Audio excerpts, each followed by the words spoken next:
ఈనాటి మన మెదక్ పార్లమెంట్ ఎలక్షన్లో భాగంగా మన దుబ్బాక నియోజకవర్గ సన్నాహక సమావేశ కార్యక్రమానికి ముఖ్య అతిథులుగా విచ్చేసినటువంటి మాజీ మంత్రివర్యులు తన్నీర్ హరీష్ రావు గారికి, అలాగే మన స్థానిక ఎమ్మెల్యే అయినటువంటి కొత్త ప్రభాకర్ అన్న గారికి, మన మెదక్ అభ్యర్థి ఎంపీ అభ్యర్థి అయినటువంటి వెంకట్రామరెడ్డి గారికి, అలాగే ఎమ్మెల్సీ యాదవరెడ్డి గారికి, అలాగే ఫారూక్ హుసేన్ గారికి, జిల్లా పరిషత్ చైర్మన్ గారికి, మున్సిపల్ చైర్మన్ గారికి, అలాగే వివిధ మండలాల నుంచి విచ్చేసినటువంటి ఎంపీపీలకు, జెడ్పీటీసీలకు అందరికీ ఈ కార్యక్రమంలో పాల్గొన్నటువంటి బీఆర్ఎస్ కుటుంబ సభ్యులందరికీ కూడా పేరు పేరున నా యొక్క నమస్కారాలు తెలియజేస్తున్నాను.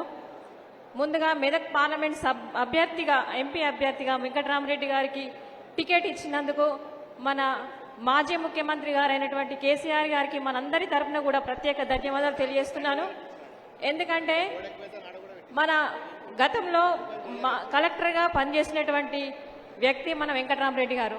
మన దుబ్బాక ప్రజల కష్టసుఖాలు, ప్రజలతో అందరితో మమేకమైనటువంటి వ్యక్తిత్వం ఉన్నవారు వెంకట్రామరెడ్డి గారు.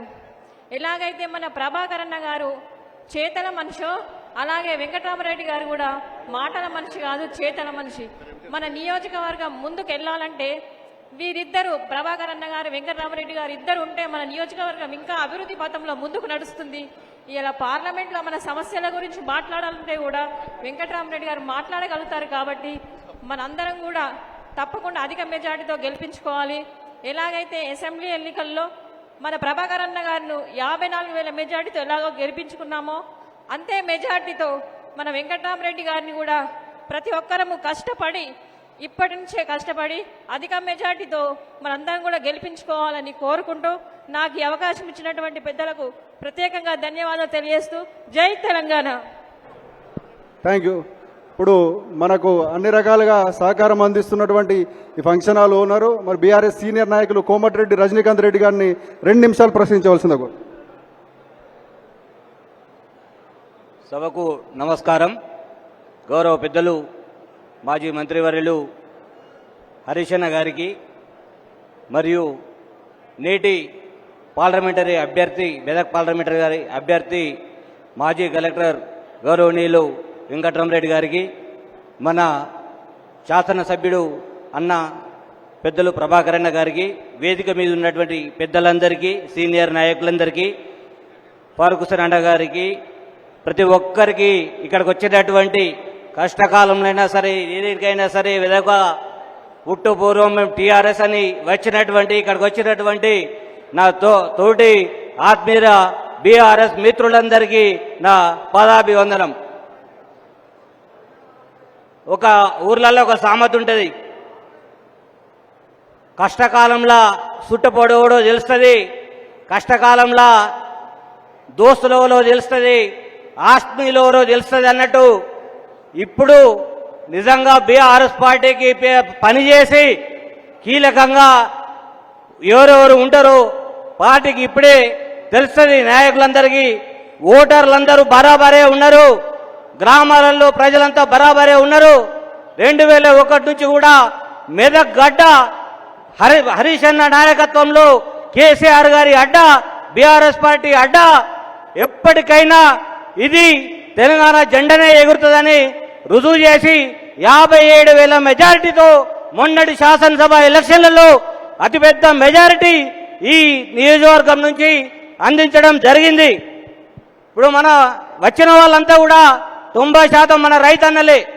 ప్రతి ఒక్కరికి మన గ్రామంలో ఒక 300-400 ఎకరాలు పూర్తిగా ఎండిపోయే పంట కూడా గౌరవ మాజీ ముఖ్యమంత్రి కేసీఆర్ గారి దయతోటి, హరీష్ అన్న దయతోటి ఈ ప్రాంతంలో నీళ్ళు వస్తుంటే 300-400 ఎకరాల పంట భూములు కూడా ఎండిపోయేటి ఇప్పుడు పూర్తిగా పంట పండుతున్నది, మన కళ్ళ ముందు ఉన్నది.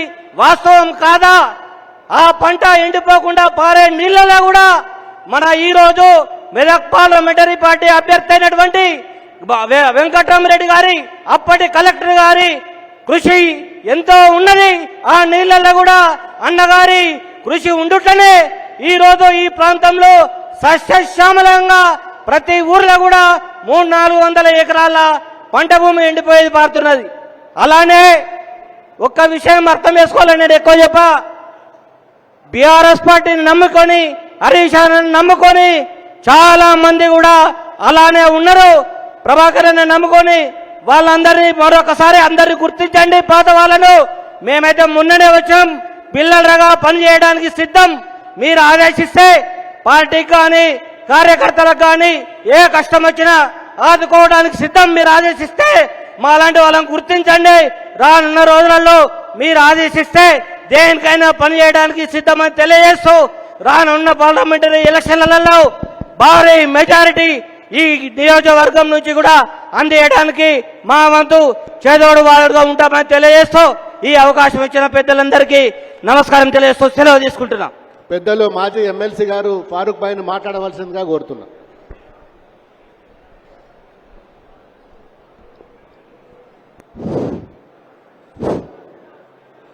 బాబు తెలుసు కదా, సభా అధ్యక్షులు గౌరవనీయులు స్థానిక ఎమ్మెల్యే కొత్త ప్రభాకర్ రెడ్డి గారు, ఈనాటి ముఖ్య అతిథి గౌరవనీయులు ప్రజల మనిషి, బీదోళ్ళ ఆపద్బాంధుడు, కష్టకాలంలో ఆదుకున్నటువంటి వ్యక్తి సిద్దిపేట ఎమ్మెల్యే మాజీ మంత్రులు హరీష్ రావు గారు, జిల్లా పరిషత్ రోజా రాధాకృష్ణ శర్మ గారు, మరి యాదవ్ రెడ్డి ఎమ్మెల్సీ గారు, ఇక్కడ ఉన్నటువంటి పెద్దలు చాలా మంది, రాజమల్లి పంతులు గారు ఉన్నారు, మనోహర్ రావు గారు ఉన్నారు, వేదికపై కూర్చున్నటువంటి పెద్దలందరూ, మున్సిపల్ చైర్మన్లు, ఎంపీపీలు, జెడ్పీటీసీలు చాలా మంది ఉన్నారు. కాబట్టి దయచేసి ఎవరి పేరు తీసుకోలేదని చెప్తున్నా, ఎందుకంటే టైం ఎక్కువ అయిపోయింది. కార్యకర్తలు ఎవరైతే ఊర్ల పట్టి వచ్చిరో అటువంటి కార్యకర్తలకు మీ అందరికి నమస్కారం, పత్రికా విలేకరులకు కూడా నమస్కారం అని చెప్తా ఉన్నాను. ఒక్కటే విషయం, గత ఎలక్షన్లో ఏదైతే కొత్త ప్రభాకర్ రెడ్డి గారికి కత్తిపోటు అయిందో, కత్తిపోటు అయిన తర్వాత నేను 121 గ్రామాలు తిరిగి ప్రజల దగ్గరికి పోయి వాగ్దానాలు చేసినాం. అయ్యా మేము అధికారంలో వస్తే ఈ పని చేస్తానం. దురదృష్టం మనం అధికారంలో రాలేకపోయినాం.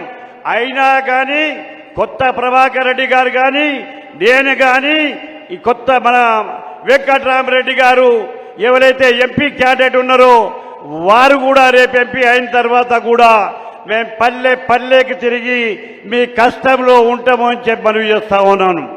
కాబట్టి ఏ బాధ్యత నాకు హరీష్ రావు గారు అప్పచెప్తారో ఆ బాధ్యతకు ఒక కార్యకర్తగా మండలానికి పో మండలానికి, కాన్స్టిట్యూన్సీకి పోమంటే కాన్స్టిట్యూన్సీకి, ఊరికి పోమంటే ఊరికి టీఆర్ఎస్ పార్టీ గురించి ఇవాళ మనం కష్టకాలంలో ఉన్నాం. పార్టీ ఓడిపోయింది, కేసీఆర్ గారు పడి కాలిరిగిపోయింది. అయినా కానీ మా కవిత గారు జైల్లో ఉన్నారు. అయినా కానీ నిర్భయపడొద్దు. నేను ఇప్పుడే హరీష్ రావు గారు చెప్తా ఉన్నాను, రాజమౌళి గారు సీనియర్ ఉన్నారు, యాదవ్ రెడ్డి గారు ఉన్నారు, సీనియర్ నాయకులకు తెలుసు. 1978లో కాంగ్రెస్ పార్టీ 2 ముక్కలైన ఉండే, ఒకటి రెడ్డి కాంగ్రెస్ అయింది, ఒకటేమో కాంగ్రెస్ అయింది. రెడ్డి కాంగ్రెస్ పక్షాన అందరు 95% మంది నాయకులందరూ అడ్డుపోతే ఆనాడు 78లో కాంగ్రెస్ పార్టీ అధికారంలోకి వచ్చింది. ఇప్పుడు కూడా పొల్లు పోతా ఉన్నది, గట్టిని మిగిలింది ఇదే అని చెప్తా ఉన్నాను హరీష్ రావు గారికి. ఇదే గట్టిని మనం కాపాడుకోవాల్సిన బాధ్యత ఉన్నది. ఈ గట్టిని మనం కాపాడుకుంటే రేపు రాబోయే దినాల్లో గ్రామ పంచాయతీ ఎలక్షన్స్ అయినా, ఎంపీటీసీ ఎలక్షన్స్ అయినా, జెడ్పీటీసీ ఎలక్షన్స్ అయినా, మున్సిపల్ ఎలక్షన్స్ అయినా మీకు మేము వెంబడి ఉంటాం. మీ కష్టకాలంలో మీకు ముళ్ళు చూస్తే మా పళ్ళతో తీస్తామని చెప్పి వాగ్దానం చేశాం. ఆ వాగ్దానం పక్షాలనే కొత్త ప్రభాకర్ రెడ్డి గారు కానీ, వెంకట్రామరెడ్డి గారు కానీ, లేకపోతే హరీష్ రావు గారు కానీ మేమందరం మీ వెంబడి ఉంటామని మేము చెప్తా ఉన్నాను. टाइम ले दूं, मैं मुसलमान भाइयों से अपील कर रहा हूं, गुजारिश कर रहा हूं कि देखिए रियासतों में क्या हो रहा है। आज तेलंगाना रियासत केसीआर साहब के जमाने में अमर और सुकून था, किसी का फसाद नहीं होता था। आज हिंदुस्तान की 28 रियासतों में अगर अमन और सुकून था तो केसीआर साहब की हुकूमत में था। लिहाजा मेरे भाइयों दोस्तों, मैं आपके साथ हूं। इतने जितने दिन इलेक्शन है मैं आपके साथ हूं। विलेज विलेज फिरूंगा, गली गली फिरूंगा, आप लोगों के पास आऊंगा। ये रमजान का महीना है, ये 8-10 रोज के बाद मैं पूरे विलेजेस फिरने के लिए तैयार हूं। मेरे साथ मेरी जो वर्कर्स है, जो काम करने वाले हैं, ये जो कार्यकर्ता है, చెట్లకైతే ఏర్లు ఉంటాయో ఆ తీరుగా ఈ చెట్టు నిలబడాలంటే ఈ ఏర్లు గట్టిగా ఉండాలి. ఆ హరీష్ రావు గారికి ఈ ఏర్లకు నీళ్ళేసే బాధ్యత మీది అని చెప్పి మనవి చేస్తూ ఈ అవకాశం ఇచ్చినటువంటి పెద్దలకు మీ అందరికీ జై తెలంగాణ. 2 చేతులు లేవా? జై తెలంగాణ, జై తెలంగాణ, జై కేసీఆర్, జై హరీష్ రావు గారు. గౌరవ ఎమ్మెల్సీ డాక్టర్ యాదవ్ రెడ్డి గారిని మాట్లాడవలసింది. ఈరోజు